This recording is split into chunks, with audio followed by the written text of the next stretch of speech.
السلام علیکم ورحمۃ اللہ وبرکاتہ۔ پیارے ناظرین کرام، امید کرتا ہوں تمام احباب بخیر و عافیت ہوں گے۔ دعا ہے کہ رب قدوس میرے سننے والوں، چاہنے والوں، دیکھنے والوں کو اللہ تعالیٰ اپنی رحمتوں برکتوں کے احصار میں رکھے۔ خالق کائنات تمامی برادران اسلام پہ اپنا خصوصی فضل و کرم فرمائے۔ پیارے ناظرین کرام، آج کی گفتگو کا جو عنوان ہے وہ ہے مصیبت پہ شکر۔ گفتگو شروع کرنے سے پہلے میری نئے آنے والے احباب کی خدمت میں گزارش ہے کہ جو احباب میرے چینل پہ نئے ہیں چینل کو سبسکرائب کر دیں، بیل آئیکن کو دبا دیں، ویڈیو کو لائک کر دیں، کمنٹ سیکشن میں اپنے خیالات کا اظہار فرمائیں تاکہ اگر میں کوئی گفتگو کے دوران غلطی کر رہا ہوں میری اصلاح فرما دیں۔ اگر کوئی بات اچھی لگتی ہے تو میرے لیے دعا فرما دیں تاکہ میری حوصلہ افزائی ہو اور میں اسی طرح روز بروز اچھی ویڈیو لے کر آپ کی خدمت میں حاضر ہوتا رہوں۔ گرامی قدر حضرات، علماء کرام فرماتے ہیں کہ بندے کو خوشی کے موقع پر انعامات ملنے پر اللہ تعالیٰ کے فضل پر تو خوشی اور شکر کا اظہار کرنا ہی چاہیے، مگر اگر کوئی مصیبت وغیرہ آ جائے تو بھی اللہ تعالیٰ کا شکر ادا کرنا چاہیے۔ اس کی چند وجوہات بھی علماء کرام نے نقل فرمائی ہیں کہ کوئی مصیبت و بلا بھی ایسی نہیں جس سے زیادہ کبھی کوئی بلا و مصیبت نہ ہو۔ فرمایا کوئی بھی مصیبت ایسی نہیں جس سے بڑی کوئی مصیبت نہ ہو، کوئی بھی آفت ایسی نہیں جس سے بڑی کوئی آفت نہ ہو۔ یعنی کہ بندے کو اگر کوئی مصیبت آتی ہے تو جو مصیبت آئی ہے اس سے بھی بڑی مصیبت کوئی ہے، اگر کوئی پریشانی آئی ہے تو اس سے بھی بڑی کوئی پریشانی ہے۔ علماء اکرام یہی بات ہمیں سمجھا رہے، کوئی بھی مصیبت و بلا بھی ایسی نہیں جس سے زیادہ کبھی کوئی بلا و مصیبت نہ ہو۔ اس لیے اپنے اوپر آنے والی مصیبت پر اس لیے شکر ادا کرنا چاہیے کہ جو مصیبت آئی ہے ہو سکتا ہے وہ کم ہو اور جو اس کے بدلے میں ٹل گئی ہے وہ اس سے بڑی ہو۔ یعنی کہ بندے کو اس لیے مصیبت پہ شکر ادا کرنا چاہیے کہ جو مجھ سے مصیبت آئی ہے ہو سکتا ہے اس کے سبب کوئی اس سے بڑی آنے والی مصیبت اللہ تبارک و تعالیٰ نے ٹال دی ہو۔ اور دوسری وجہ علماء کرام نے یہ بیان فرمائی ہے کہ ہر بلا و مصیبت گناہوں کا کفارہ ہے۔ یعنی کہ بندے پہ جو بھی مصیبت آتی ہے، کوئی بھی پریشانی امڑ آتی ہے تو اس کے بدلے اللہ تعالیٰ بندے کے گناہوں میں کمی فرما دیتا ہے۔ ہر مصیبت و بلا گناہوں کا کفارہ ہوتی ہے، اس لیے بندے کو اللہ تعالیٰ کا شکر ادا کرنا چاہیے کہ تھوڑی سی تکلیف سے اس کے بہت سے گناہ مٹا دیے گئے ہیں۔ احادیث کی روح سے ایک رات کا تپ یعنی کہ ایک رات کا بخار، احادیث پاک میں رسول اللہ صلی اللہ علیہ وسلم کا یہ فرمان علی شان ملتا ہے کہ ایک رات کے بخار کے بدلے اللہ تعالیٰ بندے کے ایک سال کے گناہ معاف فرماتا ہے۔ ایک سال کے گناہوں کا کفارہ ہوتا ہے ایک رات کا بخار۔ تیسری وجہ علماء کرام نے یہ بیان کی ہے کہ تکلیف کے آنے پر اور گزر جانے پر اللہ تعالیٰ کا شکر اس لیے بھی ادا کرنا چاہیے کہ روز ازل سے یہ تکلیف اس کے مقدر میں لکھ دی گئی تھی اور وہ اس وقت تک انتظار میں تھی، اب وہ گزر گئی، اس لیے شکر کرنا لازم ہے۔ یعنی کہ جو مصیبت بندے پہ آتی ہے نا تو وہ روز ازل سے بندے کے نصیب میں لکھ دی گئی ہوتی ہے، اس نے آ کر کے ہی رہنا ہے۔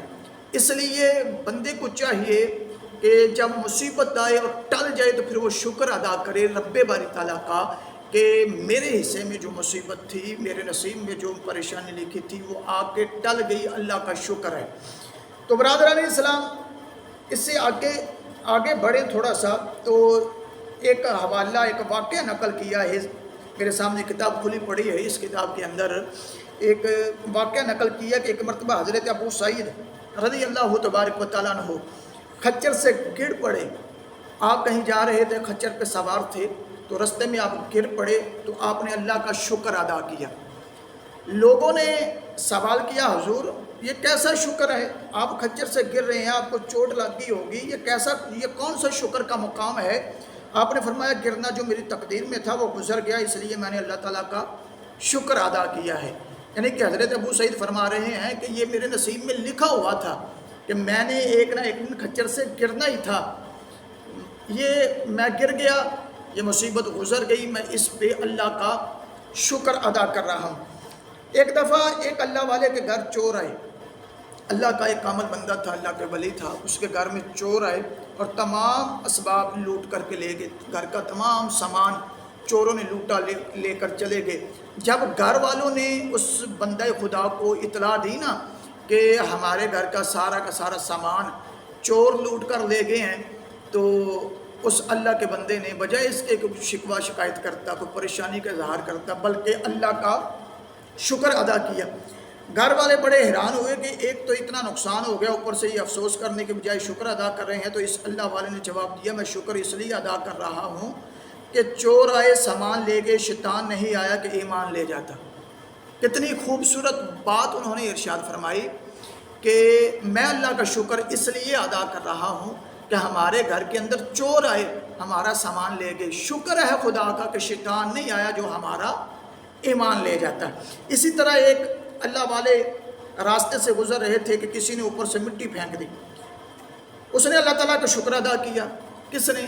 اس بندے پہ جس میں مٹی ڈالی گئی ہے۔ چاہیے تو یہ تھا ہمارا جو اس وقت معاشرے کے اندر جو ہمارے حالات ہیں کہ ہمارے ساتھ کوئی ایسا بندہ کر دے، کوئی معاملہ ایسا پیش آ جائے تو ہم اس سے بدلہ لے کر ہی رہتے ہیں، اور اس وقت جس وقت واقعہ پیش آ رہا ہوتا ہے اس وقت بھی ہماری حالت غیر ہوتی ہے اور ہم گالی گلوچ پہ اتر آتے ہیں۔ مگر یہ اللہ کے نیک بندے ہیں، گلی سے گزر رہے ہوں گے، کسی نے اوپر سے مٹی ڈالی تو انہوں نے اللہ کا شکر ادا کیا۔ پوچھنے والوں نے پوچھا، حضرت آپ نے شکر کس بات پر کیا؟ تو انہوں نے جواب دیا کہ میں آگ کا مستحق تھا، اللہ تعالیٰ کا شکر ہے کہ مٹی پر کفایت ہو گئی۔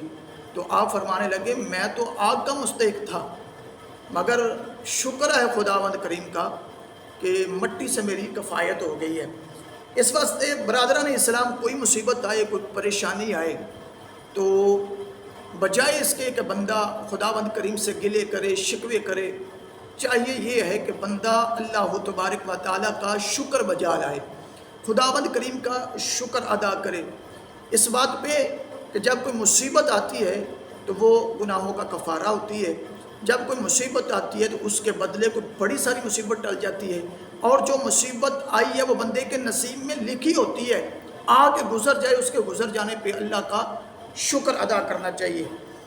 نعمتوں کو یاد کرنا، ان کا شکر بجا لانا صرف امت مصطفیٰ صلی اللہ علیہ وسلم پر ہی واجب نہیں بلکہ سب کا امتوں کو بھی اس کا حکم دیا جاتا رہا۔ اللہ تعالیٰ نے بنی اسرائیل کو فرمایا، اے بنی اسرائیل میرے وہ احسانات یاد کرو جو میں نے تم پر کیے، اور اس خصوصی نعمت کو بھی میں نے تم کو عالمین پر فضیلت دی۔ دوسری جگہ ارشاد فرمایا اللہ تبارک و تعالیٰ نے کہ اے آل یعقوب وہ واقعہ بھی یاد کرو جب ہم نے تم کو فرعون والوں سے نجات دی، یہ تمہیں سخت عذاب دیتے تھے۔ یعنی کہ اللہ تعالیٰ پچھلی قوموں کو بھی حکم صادر فرما رہا ہے، ان پہ احسانات کر کے اللہ پھر ان کو حکم فرما رہے کہ وہ وقت یاد کرو جب تم پریشانی کے اندر مبتلا تھے، وہ وقت یاد کرو کہ جب تمہاری معاشرے کے اندر کوئی وقت نہیں تھی، عزت کوئی نہیں کرتا تھا، میں نے تم لوگوں کو مقام دیا، مرتبہ دیا، عزت دی۔ فرعون تمہیں غرق کرنے پہ تلا ہوا تھا، تمہیں تنگ کرتا تھا، میں نے اس کے مقابلے میں تمہیں نوازا، اس کے مقابلے میں تمہیں طاقت دی، اس کے مقابلے میں تمہیں عزت دی۔ ان احسانات پہ میرا شکر بجا لاؤ۔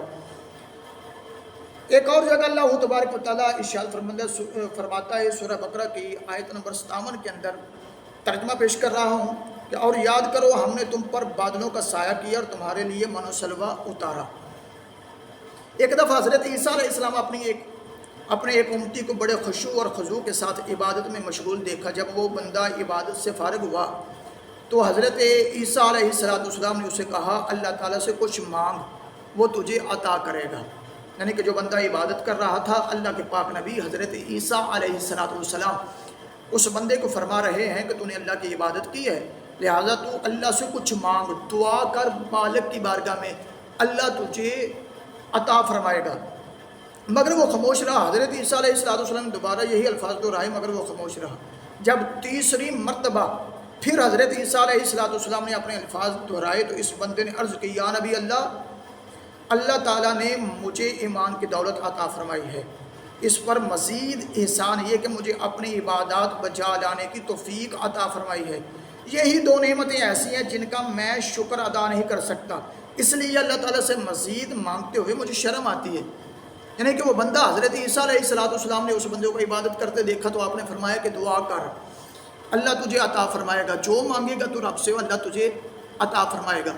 وہ بندہ حضرت عیسیٰ علیہ السلام کی خدمت میں گزارش کرتا ہے کہ اللہ کے پاک نبی علیہ السلام، اللہ تبارک و تعالیٰ نے مجھے ایمان کی دولت عطا فرمائی ہے، یہ رب کا بڑا احسان ہے، اس احسان کا ہی میں صحیح طریقے سے شکر ادا نہیں کر سکتا، اور اس سے بڑی نعمت یہ ہے کہ دولت ایمان کے ساتھ ساتھ اللہ تعالیٰ نے مجھے اپنی عبادات و ریاضات کرنے کی بھی توفیق عطا فرمائی ہے۔ تو وہ بندہ عرض کرتا ہے اللہ کے پاک نبی علیہ السلام، میں ان دو نعمتوں کا ہی شکر نہیں ادا کر سکتا تو اور اللہ سے کیوں مانگوں، کیسے مانگوں، جب جو اللہ نے مجھے عطا فرمایا ہے ان نعمتوں پہ ہی میں صحیح طرح شکر نہیں ادا کر سکتا تو اور مانگتے ہوئے مجھے شرم آتی ہے۔ اسی طرح حضرت سلیمان علیہ السلام کی قوم کے ایک لکڑ ہارے کا واقعہ ملتا ہے کہ ایک مرتبہ حضرت سلیمان علیہ السلام اپنے لشکر کے ساتھ اپنے تخت پر سوار کہیں جا رہے تھے۔ وہ سلیمان علیہ السلام جن کی شان یہ کہ اللہ تعالیٰ نے آپ کو ایسی حکومت عطا فرمائی جو کسی دوسرے کو نصیب نہ ہوئی، ہوا آپ کے تابع فرمان، جن و انس آپ کی غلامی کے لیے دست بستہ حاضر، چرند پرند آپ کے تابع فرمان، وحوش و طیور آپ کے ساتھ جہاں جانا ہوتا ہوا کو حکم ہوتا تو ہوا آپ کا باری بھر کم تخت لے اٹھتی، جن و انس آپ کے ساتھ تخت پر سوار، پرندے تخت پر اپنے پروں سے سایہ کیے ہوئے ساتھ ساتھ محو پرواز ہوتے۔ ایسی شان کے ساتھ ایک مرتبہ حضرت سلیمان علیہ السلام بمئی لشکر کہیں جا رہے تھے۔ حضرت سلیمان علیہ السلام بمئی لشکر کہیں جا رہے تھے کہ آپ کا گزر ایک جنگل سے ہوا۔ اس عظیم الشان جلوس کو دیکھ کر جنگل میں کام کرتے ہوئے ایک لکڑ ہاڑے کے منہ سے یہ الفاظ نکلے، سبحان اللہ، آل داؤد علیہ السلام کی کیا شان و شوکت ہے۔ یعنی کہ لکڑ ہارے نے جب حضرت سلیمان علیہ السلام کا تخت ہوا کے اندر پرواز کرتا دیکھا نا، اور بڑی شان و شوکت کے ساتھ حضرت سلیمان علیہ السلام کو اس تخت پہ جلوہ گر دیکھا، جن و انس کو آپ کی خدمت میں مشغول دیکھا، پرندوں کو آپ پہ سایہ کیے ہوئے دیکھا، تو وہ لکڑ ہاڑے کی زبان سے یہ الفاظ نکلے کہ سبحان اللہ، آل داؤد کی کیا شان و شوکت ہے۔ حضرت سلیمان علیہ السلام نے اس کی آواز سن لی تو ہوا کو حکم دیا کہ تخت کو نیچے اتارا جائے۔ جب اس لکڑ ہارے کی آواز حضرت سلیمان علیہ السلام کے کانوں میں پڑی نا تو آپ نے ہوا کو حکم دیا کہ میرا تخت نیچے اتارا جائے۔ جب تخت نیچے اتر گیا تو آپ اس لکڑ ہاڑے کے پاس تشریف لے گئے۔ وہ تھر تھر کانپنے لگا کہ نہ جانے مجھ سے کون سی خطا ہو گئی۔ حضرت سلیمان علیہ السلام نے اس سے پوچھا کہ تم نے اب کیا کہا تھا؟ اس نے خوف سے کانپتے ہوئے عرض کی، میں نے تو صرف یہی کہا تھا کہ سبحان اللہ، آل داؤد علیہ السلام کی کیا شان و شوکت ہے۔ حضرت سلیمان علیہ السلام فرمایا تو یہ لشکر سلیمانی دیکھ کر رشک آیا، لیکن تجھے یہ بات معلوم نہیں کہ تو نے جو سبحان اللہ کہا ہے اس کے سامنے ایسے کئی لشکر کوئی اہمیت نہیں رکھتے، اور صرف ایک مرتبہ سبحان اللہ کہنے سے تجھے جو مقام اللہ تعالیٰ نے عطا کیا ہے اس کی عظمت کا تجھے اندازہ نہیں۔ وہ بندے کے جب یہ الفاظ سنی نا حضرت سلیمان علیہ السلام کے، تو پھر حضرت سلیمان علیہ السلام نے فرمایا اللہ کا شکر ادا کر کہ اللہ تعالیٰ نے یہ توفیق بخشی کہ تو رب کی تعریف کرنے والا بن گیا۔ اللہ کی مخلوق کو دیکھ کے، میری شان و عظمت کو دیکھ کے، میرے مقام و مرتبے کو دیکھ کے تو نے حسد نہیں کیا، بغض نہیں کیا، بلکہ رب کی تعریف کی ہے کہ سبحان اللہ، پاک ہے وہ ذات جس نے یہ شان عطا فرمائی، یہ مقام عطا فرمایا۔ شکر بجا لانے کا تقاضا تو یہ ہے کہ اللہ تعالیٰ کی نعمت کو ہر وقت ہر لمحہ یاد رکھا جائے۔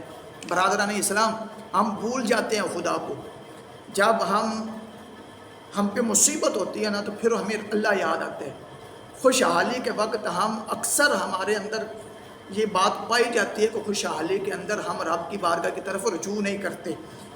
شکر بجا لانے کا تقاضا تو یہ ہے کہ اللہ تعالیٰ کی نعمت کو ہر وقت اور ہر لمحہ یاد رکھا جائے، اور اللہ تعالیٰ کی اس نعمت کا تصور دل و دماغ سے ایک لمحہ کے لیے بھی محو نہ ہو، مگر یہ ایک مسلمہ حقیقت ہے کہ سال بھر یاد رکھنے کے باوجود جب گردش ایام کے بعد وہی دن اور وہی وقت پلٹ کر آتا ہے تو وہ خوشی خود بخود کئی گنا زیادہ ہو جاتی ہے، اور یہ انسان کی فطرت بھی ہے اور طبی تقاضا بھی ہے۔